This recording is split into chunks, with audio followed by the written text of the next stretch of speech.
Hey, welcome back to the channel. I'm going to be doing a 100-mile review on the New Balance Beacon V3. She see money all around me. I look like I'm the man.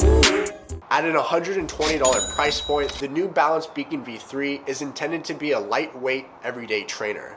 Here's some quick background details on the shoe. At a men's 10.5, this shoe runs at 8.5 ounces, and at a women's 7.5, this shoe runs at 6.9 ounces. It is a 6mm drop, a neutral road running track surface shoe, and I found it to be a pretty good shoe and reliable during my time with it. However, I am retiring the shoe for a couple of reasons. To give you some more background information into the types of runs that I use in the shoe, I try to get as max use out of it as possible. So I use this for long runs as well as for fast, quick strides. I found that this shoe performed at its best when I was doing easy runs. However, I could manage to get some tempos and it worked just fine. The one caveat to that is I found that 5K effort and faster, this shoe wasn't as responsive as I would have liked it to be. However, if you are using the shoe for an everyday trainer, then absolutely would recommend. One other complaint that I had with the shoe is that although it is supposed to be a lightweight everyday trainer, I just felt that there wasn't enough cushion to help it be durable, and it just wasn't enough of a support system for my type of running style. So with that being said, let's go ahead and go into a little bit more depth of the actual shoe itself. Upper is a single layer mesh. It wraps completely around the shoe. However, it does split once you go back into the heel region of the shoe. I'm not sure why New Balance decided to go with this sort of layout and design. It was nice and easy to put your foot in the shoe just because of the heel tab. New Balance coins this, and it's known to be a elf collar, so that's why it's so pointy in the back. It's easy to slip on, which I actually really enjoyed.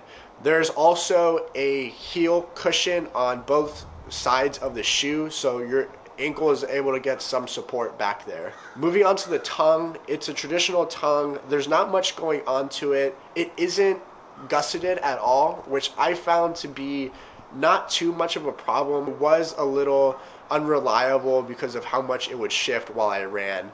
If you just tighten it a little bit extra, then you should be fine with it. However, if New Balance were to improve on the shoe, I would recommend that it is at least gusseted or semi-gusseted. However, I have had problems with semi-gusseted tongues previously. Moving on to the midsole is a Fresh Foam X. New Balance has different Fresh Foam midsoles, so I would be cautious with the naming convention that New Balance uses. I will say that the Fresh Foam X was okay. I didn't find it to be superior by any means. However, it is an injected molded EVA insole, so something comparable to other shoes in the market. I personally find better use out of shoes that are TPE or TPU based material. However, the EVA midsole was okay while I was running. The outsole has exposed EVA and has strategically placed orange pods. New Balance decided to incorporate these orange pods based on the way most runners strike the ground. If you can see on this clip right here, it has some wear and tear already. The one thing that I did notice while I was on my runs is that this shoe did not handle wet climate conditions very well.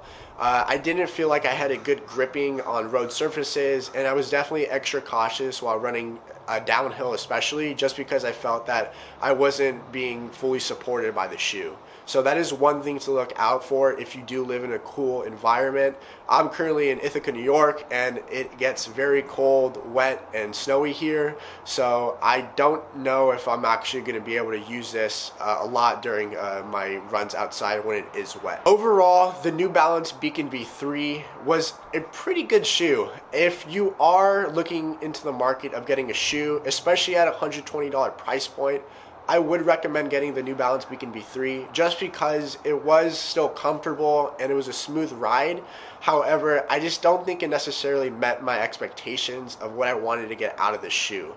It is still really great, but just because I am a little bit on the heavier side. I just don't think that this gave me enough support and stability to help me get through my runs. If you like this content, please like and subscribe to this YouTube channel, and I will look forward to speaking to all of you soon. Thanks.